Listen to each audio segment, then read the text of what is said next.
안녕하세요. 21년도부터 달라지는 부동산 제도에 대해서 살펴보도록 하겠습니다. 투자할 분들에게도 필요한 제도죠. 잘못하면 이제 세금 폭탄을 맞을 수도 있습니다. 정책을 모르고 부동산 거래를 하게 되면. 따라서 2021년도부터 달라지는 제도를 살펴보도록 하겠습니다. 자, 먼저 전월세 신고 제도가 6월 1일부터 시행이 됩니다. 옛날에는 매매만 신고를 했었죠. 그런데 이제 전월세도 신고를 해야 됩니다. 전월세도 계약 체결일로부터 30일 이내 거래 당사자가 신고합니다. 매매 계약의 경우 중개업소를 이용한 경우에는 개업공인중개사가 신고를 했는데 전월세 신고는 거래 당사자가 신고합니다. 개업공개사가 신고하는 게 아니고요. 그 다음에 계약 내용이 변경된 경우에도 30일 이내 신고를 해야 됩니다. 공동으로 신고해야 된다는 말은 임대인, 임차인 모두 다 신고 의무가 있고요. 신고 안 하면 100만 원 이하의 과태료고요. 그 다음에 신고하지 않는 거, 거짓으로 신고하는 거, 이것을 신고하면 신고 포상금도 20만 원 받을 수가 있습니다. 과태료 금액이 20%니까. 전월세 신고제가 적용될 지역과 임대료의 범위는 대통령령으로 정하는데 아직까지 대통령령은 결정되지 않았습니다. 6월 1일 되기 전에 대통령령이 결정될 예정입니다. 100만 원 이하의 과태료고요. 오피스텔이나 오피스텔, 고시원은 신고하지 않습니다. 주택만 신고 대상이 되겠습니다. 주택만. 자, 다음은 종합부동산세 세율이 인상됩니다. 그리고 세부담 상한선도 변경이 됩니다. 2주택 이하의 경우에는 0.1에서 0.3%포인트, 3주택 이상이거나 또는 조정 대상 지역의 2주택자는 0.6에서 2.8%포인트 인상이 됩니다. 그리고 법인에게는 2주택 이하는 3%, 3주택 이상은 6%가 일괄 적용됩니다. 이제 법인에게, 왜냐하면 세금을 줄이기 위해서 법인 설립하는, 1인 법인 설립하는 경우가 많았죠. 그래서 법인에 대한 규제가 강화됩니다. 그 다음에 공정시장 가액 적용 비율이 작년에 90%에서 이제 2021년도부터는 95%로 인상됩니다. 그 다음에 세부담 상한이 조정 대상 지역은 2주택자의 세부담 상한이 300%로 인상이 됩니다. 종전에 200%였죠. 그 다음에 법인인 경우 세부담 상한이 폐지됩니다.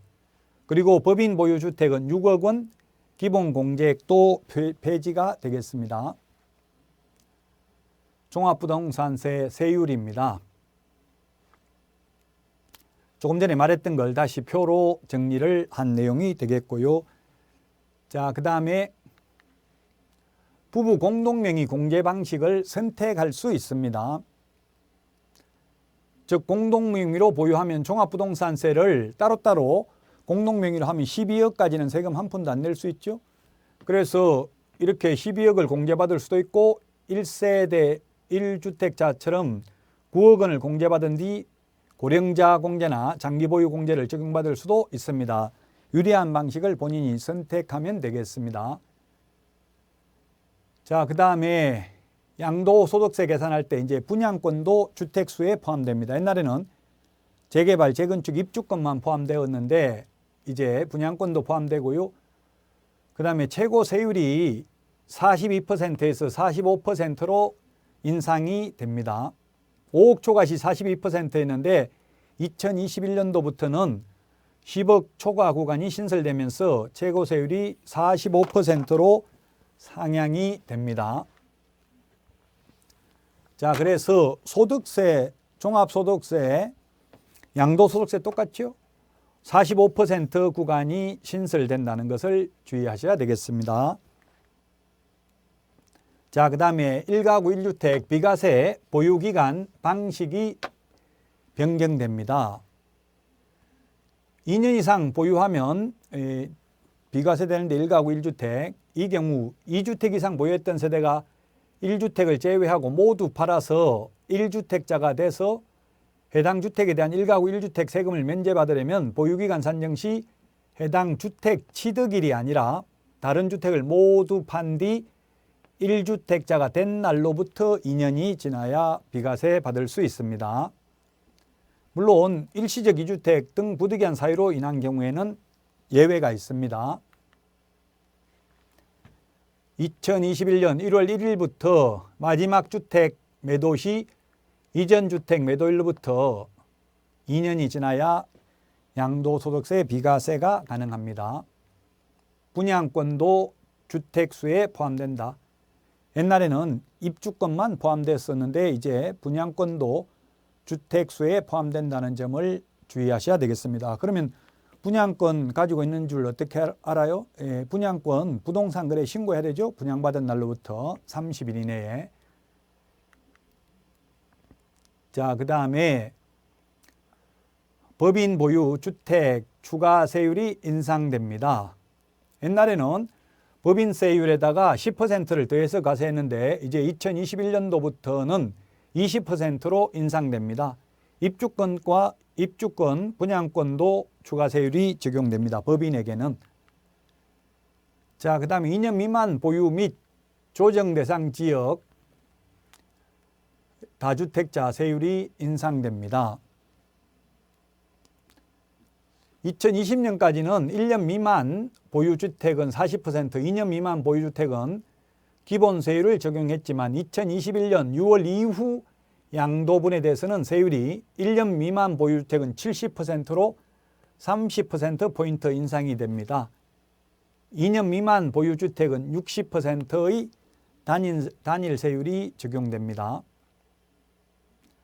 그 다음에 분양권의 경우 양도소득세 세율도 현재 2020년도에는 조정 대상 지역에 위치한 분양권에 대해서 보유기간과 상관없이 50% 세율을 적용했지만 2021년 6월 이후 양도하는 분양권에 대해서는 지역과 관계없이 1년 미만 보유는 70%, 그 외의 경우에는 60%의 세율을 적용합니다.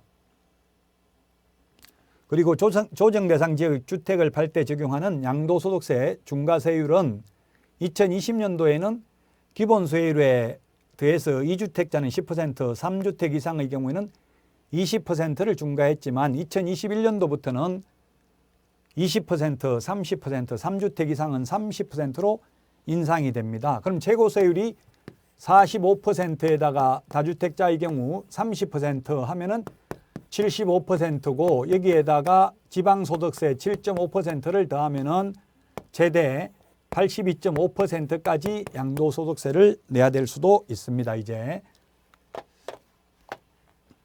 자, 지금 말씀드렸던 걸 표로 정리했죠. 기본 세율이 최대 45%니까 30%를 더하면 75%까지, 여기에다가 지방소득세 10%니까 7.5%까지 내면 82.5%까지 양도소득세를 부담해야 될 수도 있다. 그래서 2021년도 집을 팔려면 6월 1일 되기 전에 파는 게 좋죠. 종합부동산세와 재산세도 6월 1일 기준으로 부과를 하기 때문에 6월 1일 되기 전에 판다면 파는 것이 유리합니다.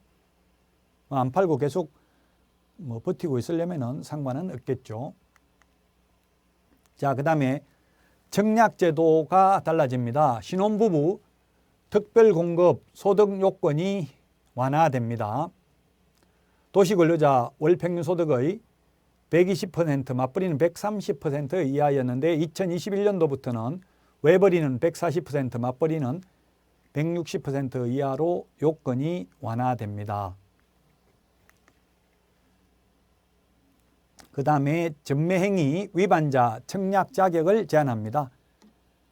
전매 제한 기간 중에 전매를 한 경우 주택법에 보면 10년 범위 내에서 전매를 제한할 수 있죠.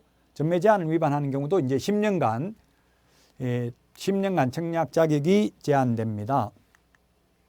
자, 그 다음에 민간택지 분양가 상한제 적용 아파트 당첨자 거주 의무가 신설됩니다. 이때까지는 공공분양만 거주 의무 기간이 있었는데 이제 민간주택도 분양가 상한제를 적용받는 경우에는 의무 기간이 생기게 되겠습니다. 2년에서 3년간 의무 기간이 있습니다. 민간택지의 경우에도. 그 다음에 2021년 7월에서 12월 사이에 사전청약제도를 적용해서 분양을 합니다. 경기도 하남시 교산지구, 남양주 왕숙지구 등 3기 신도시와 수도권 주요 택지의 공공분양 아파트 6만 가구에 대해서 사전 청약이 시작됩니다. 사전 청약은 본 청약보다 1, 2년 전에 일부 물량에 대해서 당첨자를 선정하는 제도로서 주택 조기 공급을 통해서 주택시장을 안전화하기 위해서 시행하는 제도입니다. 물론 당첨된 뒤 본 청약까지 무주택자 요건을 유지해야만 됩니다. 그래서 만약에 지금 집이 없는 분들이라면은 추경 매수를 하는 것보다는 이게 사전 청약, 신규 분양을 받는 게 유리하겠죠. 여러분 수고 많이 하셨고요. 투자하는데 많은 도움이 되시기를 기원하겠습니다. 감사합니다.